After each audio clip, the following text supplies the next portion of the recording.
Hello મિત્રો, જય શ્રી કૃષ્ણ, જય માતાજી.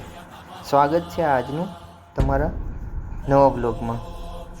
આજે અમે ગણપતિ વિસર્જન માટે જઈ રહ્યા હતા, એ પણ અમરેલીમાં કામનાથ મહાદેવના મંદિરે. ત્યાં કૃત્રિમ સરોવરનું નિર્માણ કર્યું હતું અને ત્યાં અમરેલીના બધા જ ગણપતિનું વિસર્જન કરવા આવતા હતા. તો આજે હું તમને એક અલગ રીતે મારો બ્લોગ કહીશ, કારણ કે ગણપતિનું વિસર્જન થાય છે પણ એમની પાછળની સ્ટોરી શું છે, એકચ્યુઅલ સ્ટોરી શું છે વિસર્જન કરવા પાછળની, અને 10 દિવસ સુધી ગણપતિજીને કેમ રાખવામાં આવે છે અને પછી તેમનું કેમ વિસર્જન કરવામાં આવે છે, એમની પાછળ આખી સ્ટોરી જણાવીશ. તો જોડાયેલા રહીજો આખા વ્લોગમાં. તો સ્ટાર્ટ કરીએ એમની પાછળની સ્ટોરી. જેમને મહાભારતનું રચના કરી છે એવા મહર્ષિ વેદવ્યાસ, પણ તે પોતે મહર્ષિ વેદવ્યાસે આખી મહાભારત લખી નહોતા શક્યા. મતલબ એમને લખવા માટે કોઈની સહાયતા જોતી હતી, કારણ કે એક મહાકાવ્ય હતું. એટલે એમણે ભગવાન શ્રી ગણેશને પ્રાર્થના કરી, વિનંતી કરી. ભગવાન શ્રી ગણેશને એવી વિનંતી કરી કે આ મહાકાવ્ય છે એ હું મારી જાતે નહીં લખી શકું.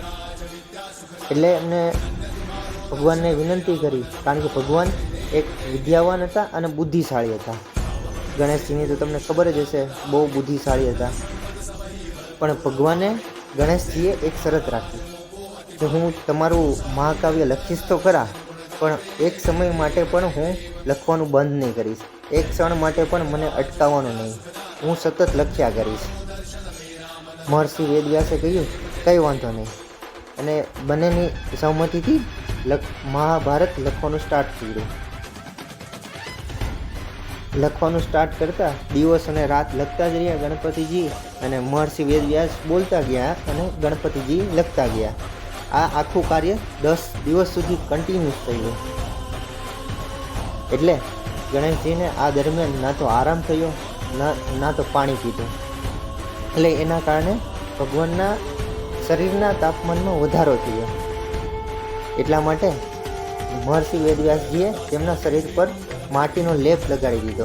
એટલે તમને ખ્યાલ હશે, ગણપતિજીને અત્યારે જે મૂર્તિ બનાવે એ બધી માટીની બનાવે છે, અને થાક અને ગરમી ઘટાડે તે માટે માટીનો લેપ લગાડ્યો હતો. અને 10મા દિવસ સુધી સતત કાર્ય અને તપસ્યાના કારણે આ માટી સુકાઈ ગઈ અને શરીરનું તાપમાન વધી ગયું. એટલે ગણપતિજીનું જે શરીર હતું એ મૂર્તિ જેવું દેખાવા લાગ્યું. આ સ્થિતિ જોઈને મહર્ષિ વેદવ્યાસજીએ ભગવાનને ઠંડક આપવા માટે અને એ માટીને દૂર કરવા માટે ગણપતિજીને પાણીમાં વિસર્જિત કર્યા.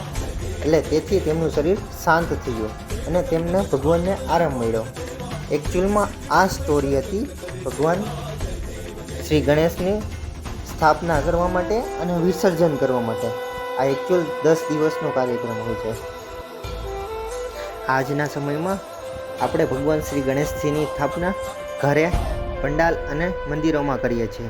વિનાયક ચતુર્થીના દિવસે, મતલબ ચોથના દિવસે, અને પછી 10 દિવસ સુધી ભક્તિપૂર્વક પૂજા અર્ચના કરીએ છીએ. એટલે આપણે 14 સુધી આપણે પૂજાને અર્ચના કરીએ છીએ. 10મા દિવસે આપણે પણ ભગવાનને પાણીમાં વિસર્જન કરીએ છીએ. અને એમની પાછળની આખી સ્ટોરી કીધી, અને આ પરંપરાને ગણેશ વિસર્જન કહેવામાં આવે છે.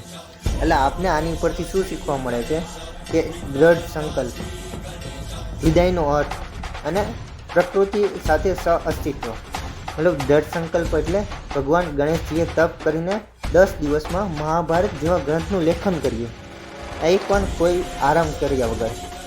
વિદાયનો અર્થ એવો થાય છે કે વિસર્જન એ વિદાય નથી, તે છે શાંતિપૂર્વક ત્યાગ. જ્યારે કાર્ય પૂર્ણ થાય છે ત્યારે હુંકાર છોડીને તત્વમાં વિલીન થવું, એ જ દિવ્ય માર્ગ છે. અને છેલ્લું છે પ્રકૃતિ અને સહઅસ્તિત્વ. વિસર્જન પૃથ્વી તત્વ, મતલબ માટી અને જળ, મતલબ જે આપણે પંચ તત્વ કહીએ છીએ એમાં જ આપણું શરીરનું અંત લાવવું જોઈએ. એટલે આવી રીતના આપણે કંઈક ગણપતિજીની સ્ટોરી હતી. તો હવે આપણે આગળ જાણીશું કે વહેલી વખત ગણપતિજીનો ઉત્સવ ક્યાં અને કોણે કર્યો. આપણે જ્યારે જે તે સમયે અંગ્રેજો સામે લડાઈ ચાલતી હતી તે સમયે લોકમાન્ય તિલક દ્વારા 1893માં વહેલી વખત ગણપતિજીને ઉત્સવ કરવામાં આવ્યો.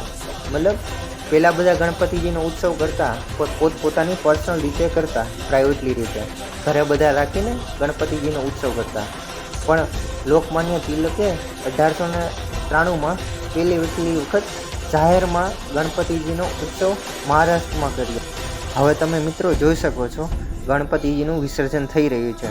આવી જ રીતે અમારે પણ ત્યાં ગણપતિજીનું વિસર્જન શેત્રુંજી નદીમાં કરવામાં આવ્યું છે.